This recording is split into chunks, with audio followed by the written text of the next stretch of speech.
Hello everyone, আসসালামু আলাইকুম। তো আজকে সকালবেলা আমরা কি রান্না করব সেটাই শেয়ার করে দিলাম সবার সাথে, কীভাবে ম্যাগি নুডলস রান্না করতেছি।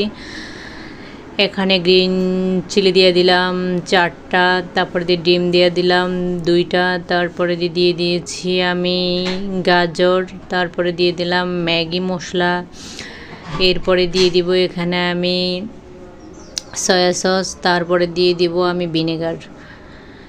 তো তো আরও আমি প্রথমেই দিয়ে দিছি পেঁয়াজ কুচি, এখন দিয়ে দিচ্ছি সাদা বোতলে যে আমরা ভিনেগার খাই সেই ভিনেগার স্বাদ মতো। তারপরে দিয়ে দেবো আমি এখানে সুগার, বাট যেটাকে আমরা চিনি বলি ওইটাই।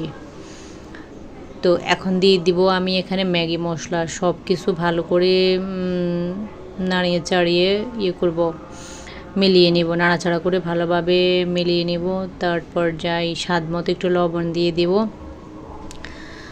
যাতে করে একটু মিষ্টি হয়, একটু জাল হয়। এখন এই যে আমি সুগার দিয়ে দিলাম, সুগারটার কারণেই এই নুডলসটা একটু ঝাল মিষ্টি হবে। বেবিরা কিন্তু খেতে এই নুডলসগুলো অনেক অনেক পছন্দ করে। এখানে আমি দিয়ে দিলাম 1 কাপ পরিমাণ এখানে সস, 1 কাপ পরিমাণ মাত্র সস এখানে আমি ইউজ করে দিলাম।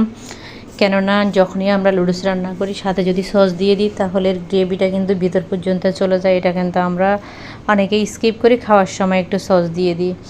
এটা ম্যাগি নুডলস আমি আগে থেকেই সিদ্ধ করে রেখেছি, তারপর ধুয়ে ভালোভাবে ঠান্ডা পানি দিয়ে সাইডে রেখে দিলাম। আমরা যখন নুডলস সিদ্ধ করব, সিদ্ধটা আমি দেখালাম না, আর হালকা একটু কুকিং অয়েল দিয়ে নুডলসগুলো সিদ্ধ করে সাইডে আমরা ঝুড়িতে রেখে দিব। সেটা আমরা কম আর বেশি কিন্তু সবাই জানি, কম আর বেশি কিন্তু সেটা আমরা সবাই জানি কীভাবে নুডলস সিদ্ধ করতে হয়। আর সবগুলো মিশ্রণের সাথে এখন আমি কি দিয়ে দিলাম, সেই সিদ্ধ করা নুডলসগুলো দিয়ে ভালোভাবে আমি এটা একটা খুরসুন দিয়ে হচ্ছে না বিধে আমি 2টা খুরসুন দিয়ে ভালোভাবে নেড়েচেড়ে কিন্তু মিক্স করে নিচ্ছি মশলাগুলো এটার সাথে।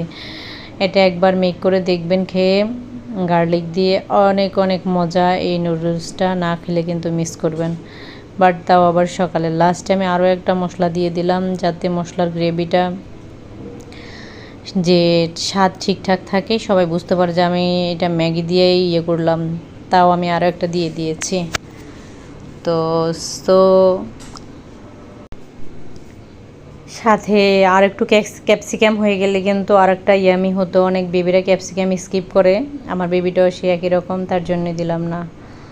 তো আপনারা চাইলে এভাবে নুডলস রান্না করে বাসায় চাইনিজ রেস্টুরেন্ট স্টাইলে খেতে পারেন। স্বাদে কিন্তু চাইনিজ থেকে কোনো অংশে কম না, একবারে 100%